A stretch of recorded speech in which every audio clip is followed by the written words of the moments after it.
Assalamualaikum warahmatullahi wabarakatuh. Salam sejahtera untuk kita semua. Selamat datang di modul 7 mata kuliah umum bahasa Indonesia dengan materi paragraf. Saudara mahasiswa yang kami banggakan, pada modul 7, saudara diharapkan mampu memahami, menganalisis, dan menggunakan paragraf dengan baik. Pada modul 6, saudara juga memahami mengenai paragraf, tetapi fokusnya berbeda. Adapun pokok bahasan yang akan dibahas pada modul 7 adalah pola pengembangan paragraf. Pemahaman yang baik dalam modul 7 erat kaitannya dengan pemahaman yang maksimal pada modul 6 sebelumnya. Oleh karena itu, maksimalkan pemahaman saudara di modul 6 agar saudara bisa memahami dan mengaplikasikan materi yang ada di modul 7 dengan tepat.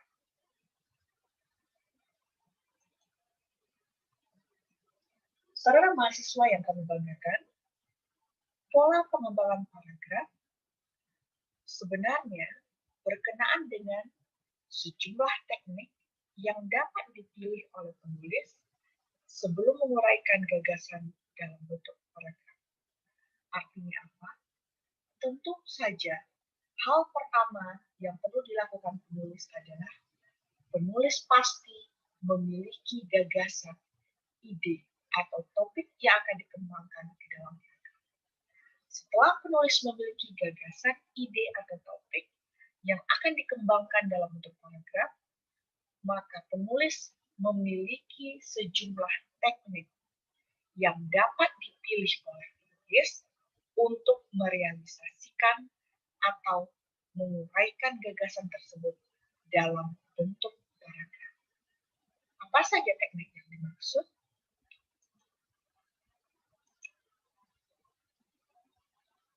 Pola pengembangan paragraf dengan kalimat topik berbeda dengan pola pengembangan paragraf tanpa kalimat topik.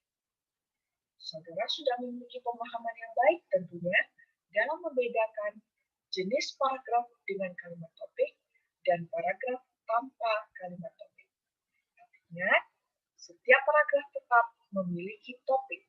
Yang berbeda hanyalah ada paragraf yang tersurat kalimat topiknya, ada paragraf yang tidak memiliki kalimat topik karena seluruh kalimat yang ada tidak bisa mewakili kalimat lainnya hingga semua kalimat itu menjadi penting. Saudara mahasiswa, ketika kita ingin mengembangkan paragraf eksposisi, argumentasi, dan persuasi, sudah pasti paragraf tersebut harus memiliki kalimat topik.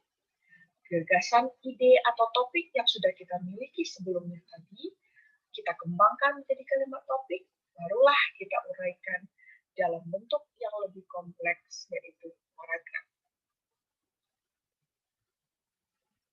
Adapun teknik yang bisa dipilih oleh penulis ketika ingin mengembangkan ide atau gagasannya dalam bentuk paragraf untuk 3 jenis paragraf ini adalah bisa dengan menguraikan gagasan,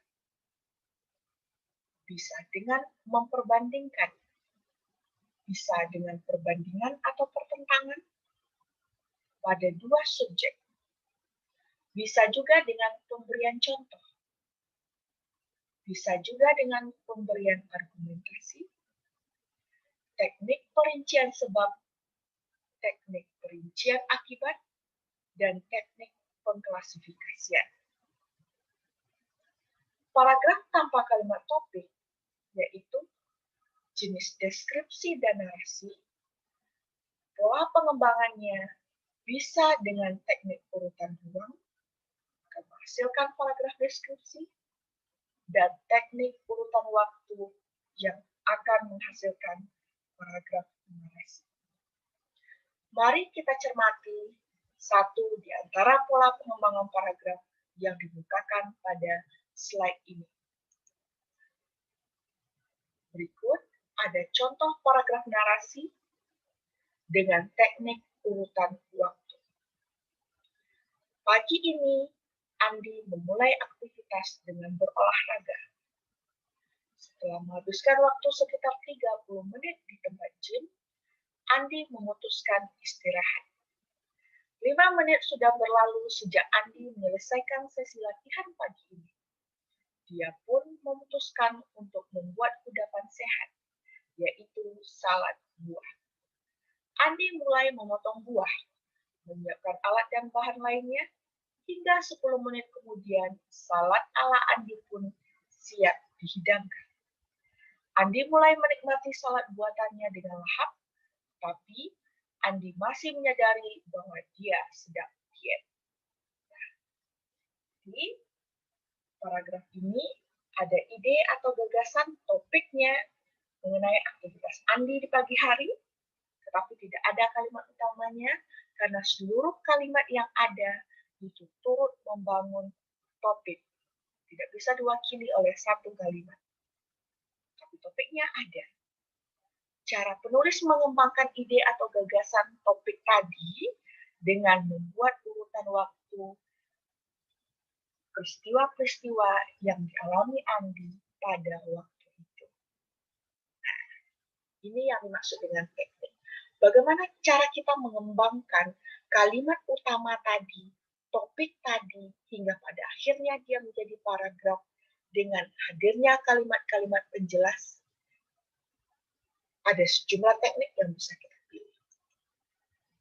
Lalu, contoh paragraf eksposisi dengan teknik perbandingan. Jadi kita mencoba menguraikan ide atau gagasan dalam bentuk eksposisi, mengekspos, memberikan informasi kepada pembaca tanpa interpretasi, kemudian cara kita mengembangkan ide kita itu dengan perbandingan, membandingkan dua subjek, Ratu Elizabeth dan Margaret Thatcher. Nah, Ratu Elizabeth tidak begitu tertarik dengan mode, tetapi selalu berusaha tampil di muka umum seperti apa yang diharapkan rakyatnya. Kalau keluar kota paling senang mengenakan pakaian yang praktis. Ia menyenangi topi dan scarf. Ia menyenangi topi dan scarf. Lain halnya dengan Margaret Thatcher, sejak menjadi pemimpin Partai Konservatif, ia melembutkan gaya berpakaian dan rambutnya. Ia membeli pakaian sekaligus 2 kali setahun. Ia lebih cenderung berbelanja di tempat yang agak murah. Ia hanya memakai topi ke pernikahan, ke pemakaman, dan upacara resmi pembukaan parlemen. Nah, itu ya. Jadi, cara penulis dalam menguraikan ide atau gagasannya dengan membandingkan dua subjek, Ratu Elizabeth dan Margaret, dalam tulisannya. Nah, jadi, penulis mencoba memberikan informasi tentang bagaimana Ratu Elizabeth itu berpakaian dan dikembangkan dengan dibandingkan dengan adanya tokoh lain.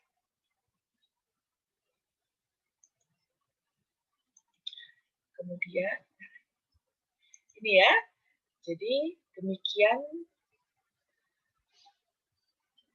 materi untuk modul 7 di mata kuliah kita. Modul 7 berbicara mengenai pola pengembangan paragraf. Semoga saudara bisa memahami materi yang disampaikan, bisa mengaplikasikannya, dan mencapai capaian pembelajaran yang diharapkan. Berlatihlah, karena yang namanya bahasa adalah keterampilan, harus dilatih agar saudara semakin terampil dalam mengungkapkan ide atau gagasan dalam bentuk paragraf. Semoga bermanfaat.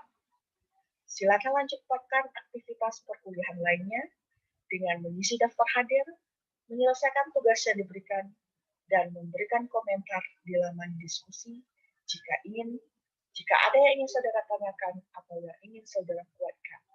Terima kasih. Assalamualaikum warahmatullahi wabarakatuh. Salam sejahtera untuk kita semua.